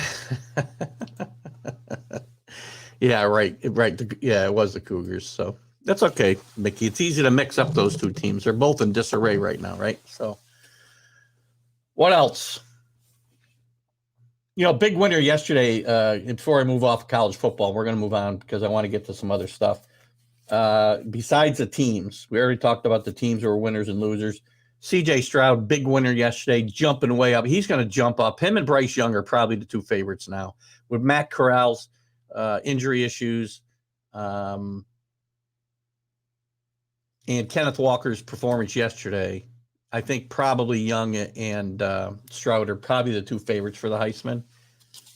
And, you'll probably see those three guys, the finalists in New York, assuming there is a ceremony this year. So anyway, I haven't done any changing of our banners yet today. Don't know why, but I always forget. Let's talk, before we go to the NFL, I want to talk a little, I'm probably not going to get to the NBA again, which probably doesn't upset you guys. I get that. Let's talk a little bit about the Major League Baseball off-season so far. So a couple of big notes this week. The Mets get a new GM in Billy Epler, which I'd love to get Drew's opinion on. I don't think it's a horrible hire. I don't know that it's a great hire. I think it's a smart hire to hire. They were thinking about going another year before they hired a GM and let Alderson kind of run things from above. But then whatever manager you hired, you would have put into a bad situation. So I thought the Mets had to get themselves a GM. Epler's had some up and down success with the Angels. I mean, he did bring Ohtani to the U.S. and to the Angels. He did get Mike Trout extended, but he did nothing to improve that pitching staff out there. And I find it ironic. And the other little piece of news, concerning the Mets and the Angels, is the fact that Noah Syndergaard signed a 1-year contract with the Angels. On the same day, I believe, that Epler signed as a GM. So I find it very ironic that they signed Epler, who couldn't improve that pitching staff, and Syndergaard goes there and signs the same day. I find it very, very, very interesting. Epler's got some work to do with that roster. There's some big problems at second base and third base and the outfield defense, and you got Conforto's situation to deal with. You got some pitching situations to deal with now. Plus, you got to get a manager in there. And again, don't be surprised, because when Epler was with the Angels and made his last managerial move and hired Joe Madden, he wanted Buck Showalter, and the owner overruled him. So don't be surprised if Buck, and he loves Brad Asmus for some reason. I have no idea why, but he loves Brad Asmus. Those Buck and Asmus are probably going to be the two leaders for that job. And the Mets could do a lot worse right now. If you want to turn that franchise around and get into win now mode, hire Buck Showalter. I'm telling you right now. See what Drew's got to say here. Agreed. And I kind of just alluded to that when it comes to the picking of the manager, right? Kenny's got a thing up there. Rumor is the Mets holding out for Stearns after his contract would. Yeah, well, what are you going to do? You're going to fire. I mean, what if Billy? You think Billy Epler came here though, Drew, on a 1-year, option? I don't think so. If the Mets were going to do that, they probably would have gone with Plan A, which was don't hire anybody and let Alderson kind of run the show for a year, one more year. But that would have put your new manager in a bad spot as well, because he would have been, a lame duck right away. So it's going to be kind of interesting to see what they do there. That sounds easy, Kenny, but they don't teach those things anymore. They teach swing the ball and hit it over the fence. That's what they teach. Kenny does have a good point here. Yankees got a new third base coach in Luis Rojas, which is a very interesting hire after the Mets had fired him. I think, I like the hire. I don't like the fact that Phil Nevin was fired in the first place. We know my feelings about Boone and throwing his boys under the bus, but he could keep his job. But that's what it is. Oh, I see. All right, that's a good point. But so, you know what? That's certainly, they hire Stearns. It's going to weaken Epler's power within the organization to be the GM, in my mind. The manager situation is up in the air now, but again, I'd be very surprised if Buck Showalter isn't the number one candidate there. Mets made a mistake, the Yankees. Oh, so you think Luis Rojas is the manager in waiting? Look at, everybody knows. I'll jump on this real quick and I'll go back to the Mets because I know Carlos got another comment, but I'll speak to this right now that they could fire Aaron Boone tomorrow and hire Luis Rojas and I wouldn't have a problem. Aaron Boone, who I stuck up for 3 years while being hard on him at the same time, lost all credibility with me and all respect from me when he threw his coaches under the bus so he could keep his job. I don't like any coach that does that. I said the same thing about Scott Frost at Nebraska here a few weeks ago. He could go right now and put Luis Rojas in there. I don't care who you put in. They ought to be looking at guys like Willie Randolph, but we don't do that, Willie Randolph's got the worst. Willie Randolph has been treated more shabbily than any ex-manager I can think of. Everybody gets rehashed. Everybody. Brad Asmus? But Willie Randolph doesn't. Nobody brings up Willie Randolph's name for any jobs. Mets made a mistake and the Yankees did smart with getting Rojas. I think the Mets probably did make a mistake. Especially again. So again, I think my point is still a little bit relevant. If they bring in Stearns next year, then Epler's not his guy. Whoever Epler hires as a manager isn't his guy. So now you've created again. You hire from the top down. Otherwise, those guys are going to be walking on eggshells and they're going to be, just waiting to get their pink slips as soon as this guy finds a way to get his own guy in there.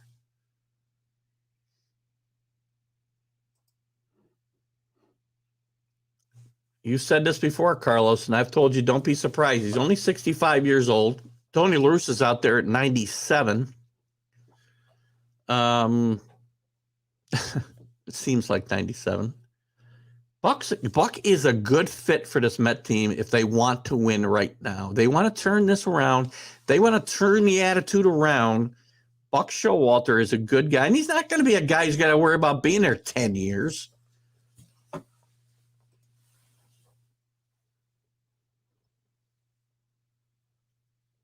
Well, again, that plays managers. This falls on the managers when the players don't play well, and players don't play well fundamentally. It does come back on the managers and the coaches, but not necessarily just the managers at the major league level, because they aren't taught, as Kenny said before, it is just catching and throwing and hitting the baseball. It's not that hard, but they don't teach that stuff from the earliest point they're in the organizations. And that's what's wrong with Major League Baseball as a whole. Showalter is a legitimate possibility for Mets manager. Age isn't a factor. I forgot about Dusty Baker, but he's a young guy. La Russa's 97 and Baker's only like 72. I don't know how old either one of them are, but I'm probably closer to Baker than La Russa. Epler will bring in somebody from the Angels or Yankee personnel. I don't know that he likes the Angels personnel. He was overridden on a lot of stuff. As Drew mentioned too, by Marino, and I don't think he wanted Buck last year over Joe Madden. Disagree. He's been burned bridges. Orioles management is the worst management in all of baseball. Buck did nothing wrong in Baltimore except turn a team that was horrendous around and make them a playoff team. And then they dismantled that playoff team and blame Buck. We're going to have a great show, Carlos.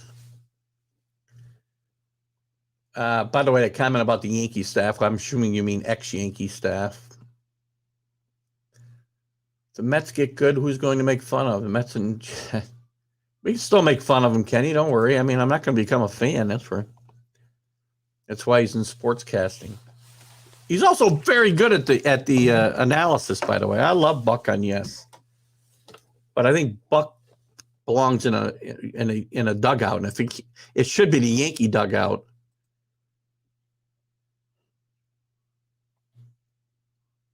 Exactly. That's my exact point, Rick. You know, the problem with these fundamentals don't get worked on because, well, first of all, we're contracting minor league teams. And they don't coach. Yeah. Buck was a fall guy for them, ridiculously mismanaging that team after Buck had turned it around on the field with some help from the front office. But that team became a playoff team under Buck. And only because of Buck.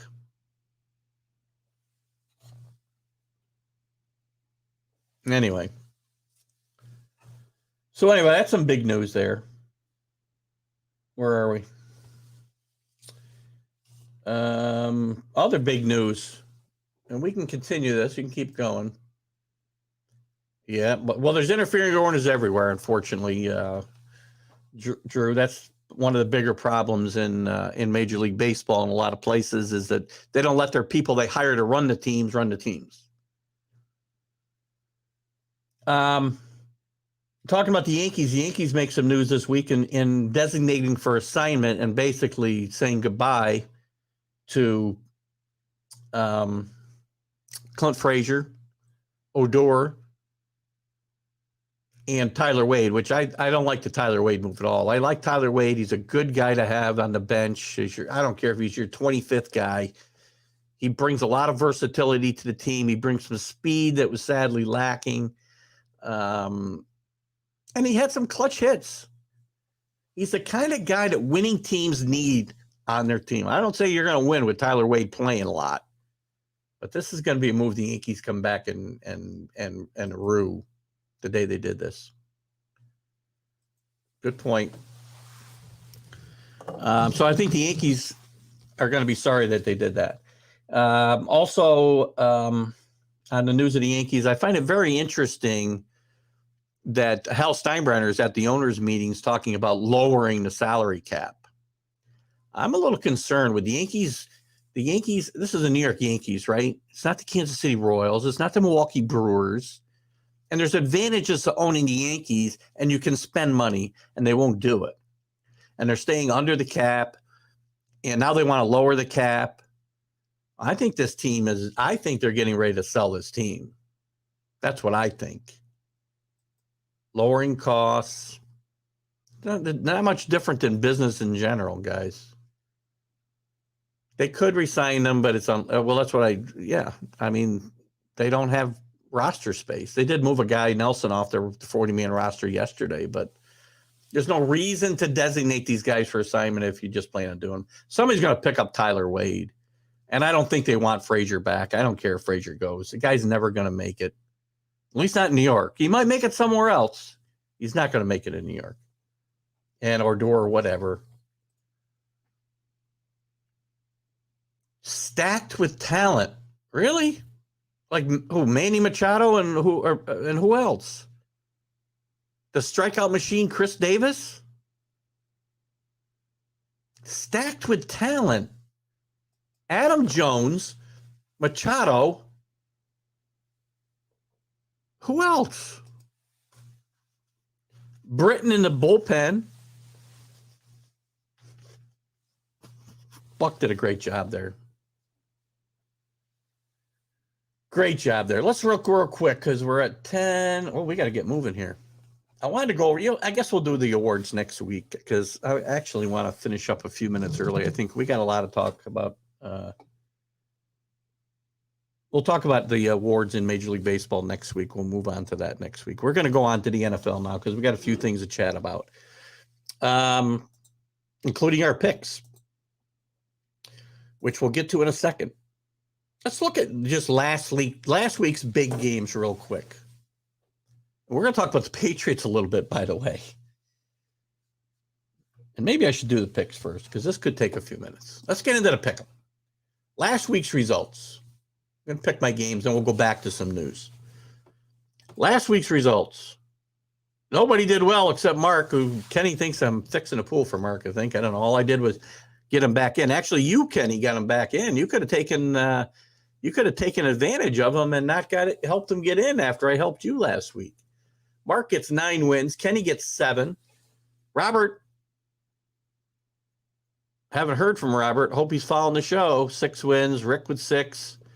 I know Rick had a comment up earlier that he's mad at ESPN. That's the problem with these free things you should pay for. There's glitches, and you got to be very careful because it's easy to leave a team out. Drew knows from the league that he runs. And Drew, you ought to invite some of these guys next year. Expand our league a little bit. Have some fun. That's with no point spreads there, guys. Ryan with 4 or 5. We're bunched up at 5. Mickey at 5. TGI Sports Talk, after making a little run here, comes away with 4. Great job by Keith Engel. Mark Robertshaw was in the leaders. 3 wins last week. Not good. Our overall leader remains my boy Mark with 85. He's got a commanding lead over Kenny right now with 78 wins. Mark Robertshaw right behind him with 76. Kenny, wait a minute, that's Ryan with 78. Sorry, Kenny, you're down there at 71.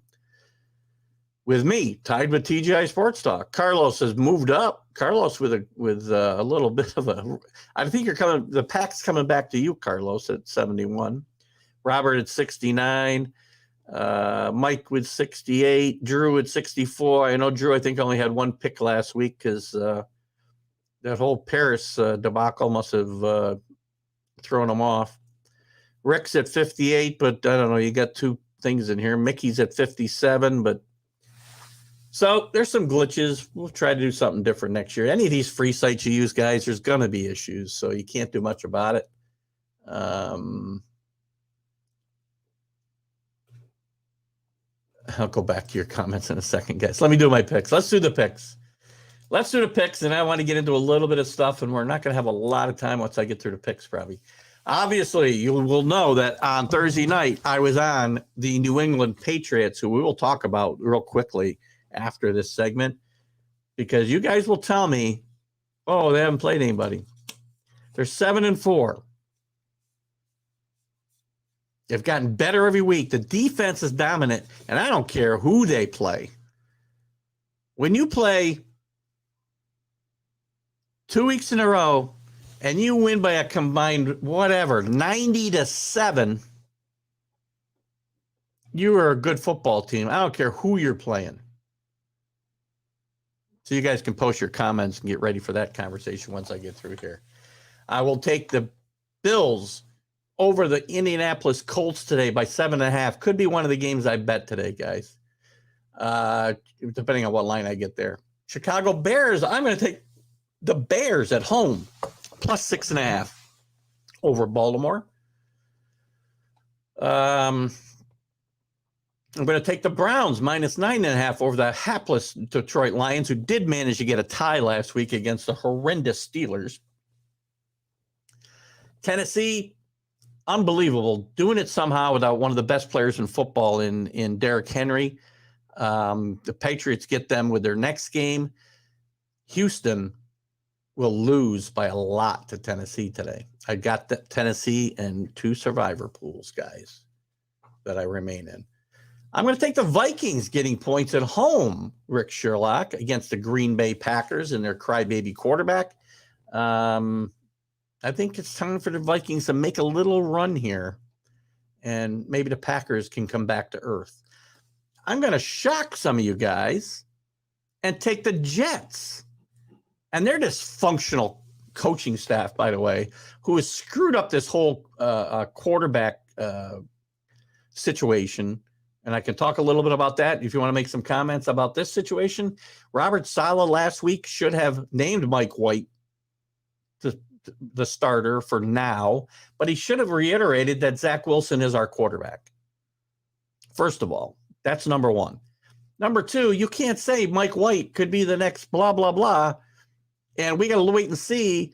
And then he has a bad game where the whole team played bad, and then put him on the bench and play Joe Flacco, who will take you nowhere. There's no reason to play Flacco. Find out what you got in White while Wilson can't play. But Wilson's your quarterback. Robert Saleh is in over his head. I'm telling you right now. I'm going to take the Eagles minus 1.5 over the Saints. I'm going to take the Redskins. Oops, another dollar in a freaking jar.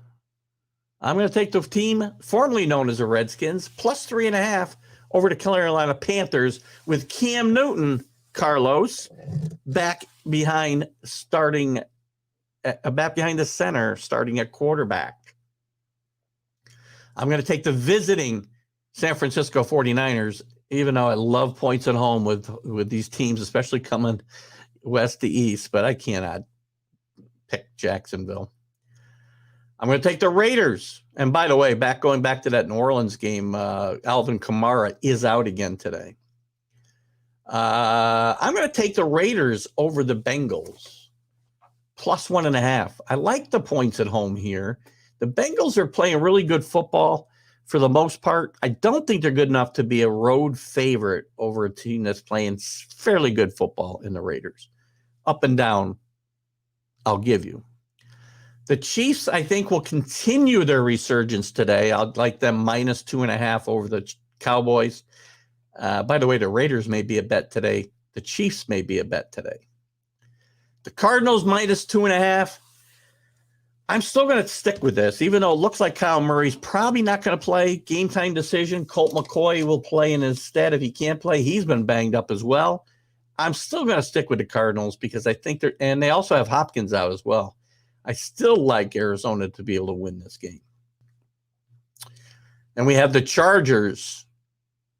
I like the Chargers over the Steelers. Big Ben is back, but Big Ben's, in my mind, his numbers don't look terrible, but Big Ben is washed up, I think. This team is going nowhere fast. And I will take the Tampa Bay Buccaneers over an improving Giant team. There's some things I like about what the Giants have done the last month. And the Buccaneers have been struggling, lost 2 in a row, but I'll take the Buccaneers minus 2.5. So there's my picks. We'll get to your comments here. And we'll talk a little bit about some of the comments I may have made during those picks. We still got baseball things here. I'll skip that if you don't mind. Mark Robertchuk, Carlos, and Mickey picked the Falcons over the Patriots. Mark will always pick against the Patriots, I'm pretty sure. Carlos, probably the same thing. And Mickey, I can't explain. Guys, keep picking against the Patriots. I love it. This team is rolling. This team is doing exactly what I thought they would do. In fact, they're ahead of where I thought they'd be. I told everybody multiple times this team would struggle early in the year. Started 2-4. They would improve every week and be fighting for a wild card spot. Well, Buffalo's allowed us now to consider winning the division. And we're going to find out where the Patriots exactly are against a really good Tennessee team, their next game, then 2 big games against Buffalo in December that they can compete. I could tell you they'll win. As long as Mark M is not on the Vikings. Don't know where Mark is. By the way, Mark is still off. Mark Mancini from Mancini Media had his 3rd grandchild this week. He celebrated his birthday with a trip to Pittsburgh and seeing some ball games and seeing some family. And he just had a granddaughter, I believe, on Wednesday. So congratulations to Mark Mancini and his family. Flacco will look awful, get hurt, and replaced by White in the 3rd quarter. Well, that's a good call, Drew. I can't say that's wrong. And Robert Saleh, I'm sorry, he's made a mess of this situation. In my mind, and it's tough to navigate these types of quarterback things when somebody comes in and has one big game. You can't say he's the next great thing. I don't think he said that. Don't get me wrong. But he did not reiterate that Mike White will play right now. And Zach Wilson, it probably isn't healthy enough to play. And I think it's okay, even if he's healthy enough, to sit and watch a little bit. But he didn't say he was my quarterback. And he left it open for people to interpret that he doesn't have confidence in him. Paula says champions always have something in the tank. I'm not sure who that refers to. Oh, maybe we're talking about the Buccaneers. Again, I don't care who's carrying the squad, Carlos. I said the team would get better. The team has gotten better. This defense was atrocious early in the year. Atrocious. And they've gotten better and better every week. And as I said this morning, if you were watching on Mac and Jack's show, and I did my little spot, even though we don't have a game today, I still did my Patriot spot. The defense is putting the offense in a position to win games because they start with great field position so often. And a team from the very beginning, when we go to the coaches, they keep putting Mac Jones in situations where he will succeed. Not do what the Jets do with Wilson, not do what the Jaguars do with Lawrence. And I get the Patriots are better than those teams. So it's easier to put them in that position. They don't have to rely on Mac Jones to win games. And Mac Jones is doing everything he's been asked to do. Everything. And doing it very, very, very, very well. And he's going to be the rookie of the year in the NFL. Jets need to fire the coach. Again, to go to Kenny's comments, it's a win-now league. When we talked about the NCAA, the NFL is even more of a win-now league. It's possible Robert Saleh is one and done because I said early, wins and losses don't matter. They really don't. The Jets could have won 4 games this year, and it would have been a success if the optics were good. If Saleh, you can see him improving, the attitude of the team, the talent on the team. Guys taking leaps forward in their progress, and Zach Wilson getting better. None of it's happened. None of it. Mac Jones is due for a rookie game. It's coming, and when it happens, well, Carlos, so what? So what? He has one bad game. So what? Tom Brady had one bad game every single year too. When Tom Brady was the best player in football. Gosh, God, we're going to have fun in this Friday show, Carlos. I can't wait. And the Pats are looking really good. Thank you, Billy Pulver. Shocking. We must be cheating. The NFL not done yet. The Pats can still shit the bed. Well, Mickey, you have a way with words. I can say that. I understand. Anybody can still crap the bed. Patriots right now are playing as well as any team in football. End of story. That's all I said. And they're getting better every week. This team will be a tough out in the playoffs. And my sights are getting a little higher. I could be disappointed. Still got to play the games. And defense does win championships. Good call, Kenny. You know what was, when the Patriots were winning Super Bowls 6 times in 20 years, the most underrated part of their team, 2 parts, defense and special teams.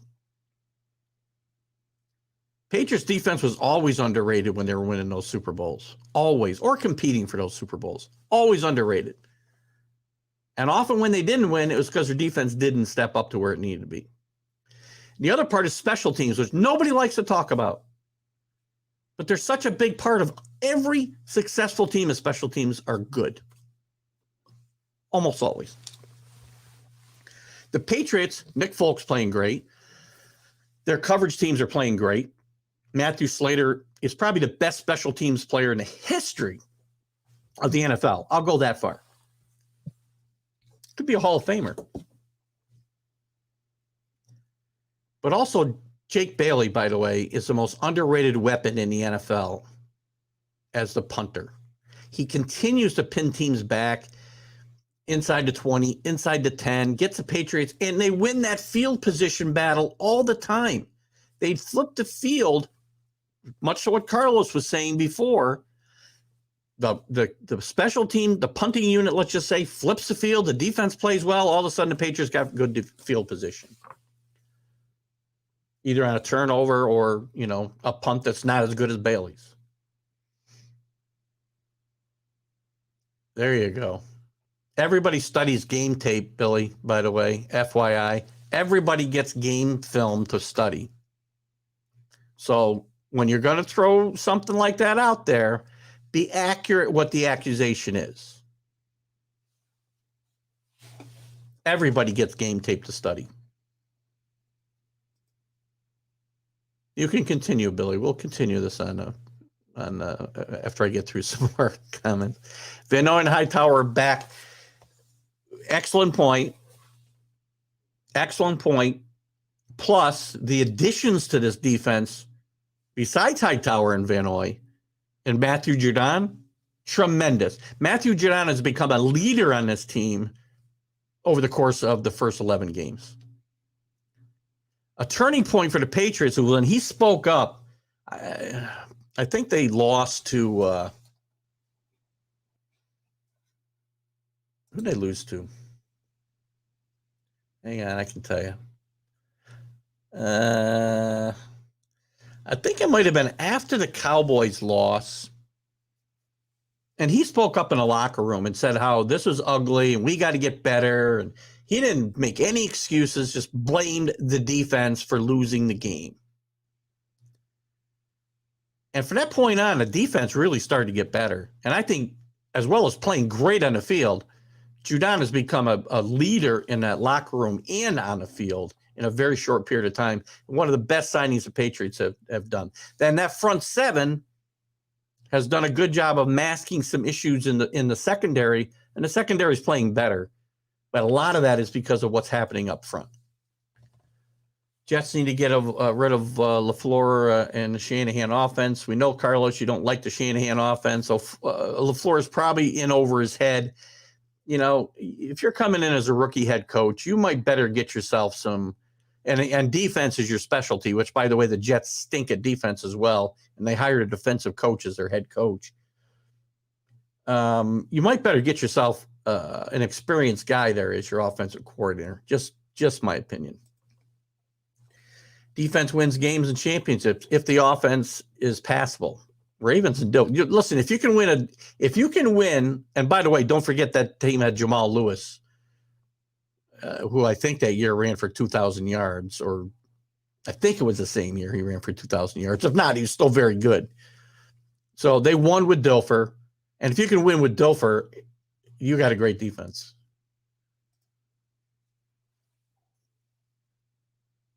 Oh, Kenny changed his mind on the Pats. Excellent, Kenny. Thank you, because I think a few weeks ago you had him ranked with the Jets and the Dolphins, if I'm not mistaken. So I'm glad you can admit when you're wrong. I often admit when I'm wrong, because I'm wrong a lot.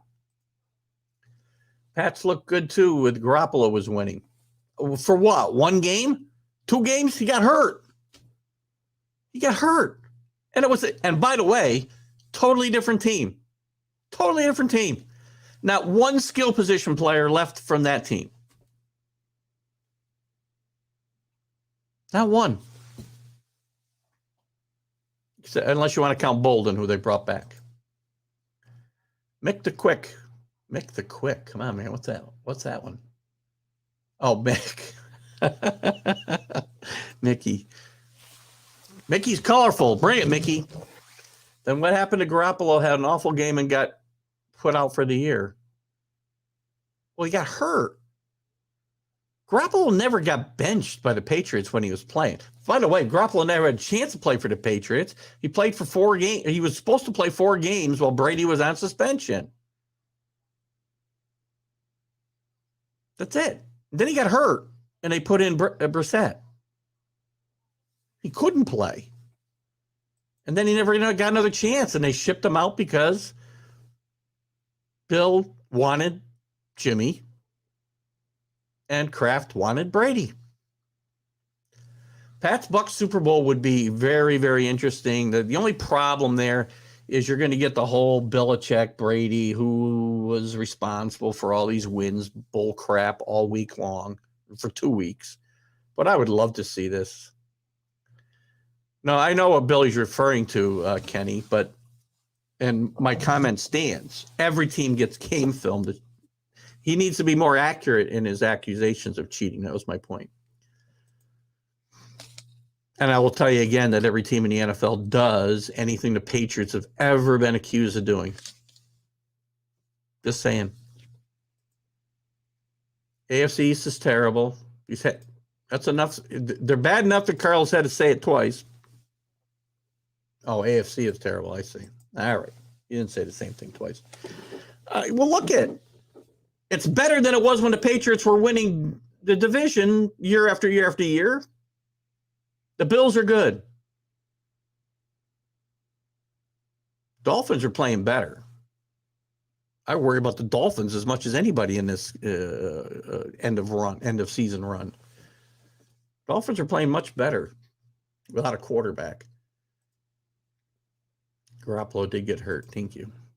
Somebody's trying to take my spot. There's room for all of you. Actually, AFC East defenses have picked it up lately. Bills, Pats, Dolphins. You left out the Jets, Drew. Oh, you're right. They don't fit.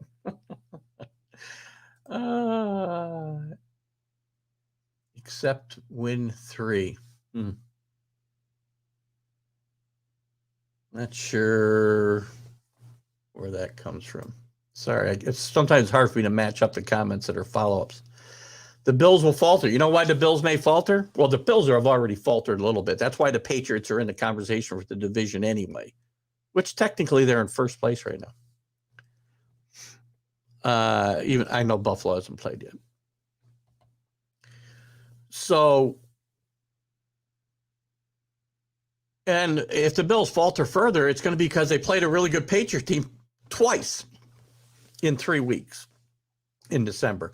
Big break for the Patriots there, and I will not argue the point that the NFL schedule makers did the Patriots a huge favor by scheduling both these Buffalo games later in the season when the Patriots had a chance to get their stuff together and get better.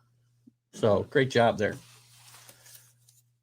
All right, guys, what do you got? Throw something at me. I got nothing. I was going to talk about the NBA, but I'm not going to talk about them. I know I probably left some stuff out with the NFL that I wanted to talk about, but I want to talk about AB and the COVID shot thing. Stupid. Big Ben's back. We talked about Cam's back. We didn't get a chance to talk too much about that. I thought Carlos might jump on that a little bit, but we're probably not going to get into it now. Oh, you know what? Good point. Titans are a huge surprise to me and a big test for the Patriots, as I said, coming up here in 2 weeks. No, next week, right? I thought the Patriots had their bye. Whatever. Doesn't matter. They got 10 days to get ready for them. The Titans are a huge surprise, playing as well as they are without one of the best players in football, Derrick Henry, and really they're the key to their offense. All they've done is blow out the Rams on the road and beat, I don't remember who they beat last week, and they got the hapless Titans this week. They got the best record in the AFC, best record in football, I think. Second best record in football.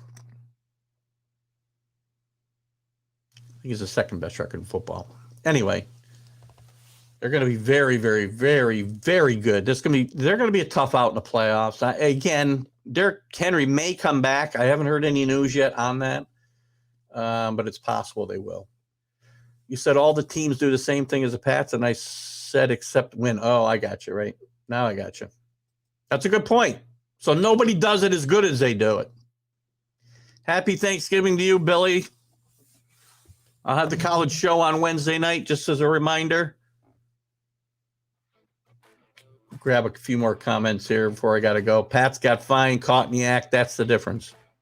The difference, yeah, I agree. Okay, we got caught. But don't deny that, don't tell me they win because they cheat when everybody does the same things. Maybe they do it better. Rams are faltering, lost 2 in a row. I was not a big fan of this Matthew Stafford signing. Oh, well, Derrick Henry will hurt your chances probably more than it'll hurt the Titans' chances, apparently. You reckon? That's too bad. Don't get crazy. All right, guys, we're going to wrap it up. Please join us Wednesday, if you can, for the college football huddle. Jim Biringer will be there. Mark Mancini will be back. We'll have Larry Sorensen, color analyst from Wake Forest, on to talk about the Wake Forest disappointing loss yesterday to Clemson. We didn't get a chance to talk too much about it today. Lots of stuff going on in sports, guys. Lots of news. Get ready for that new format on Fridays with Carlos. Where's your name there, Carlos? I want to make sure I say it right. Carlos Arturo Chavez II, the Mad New Yorker,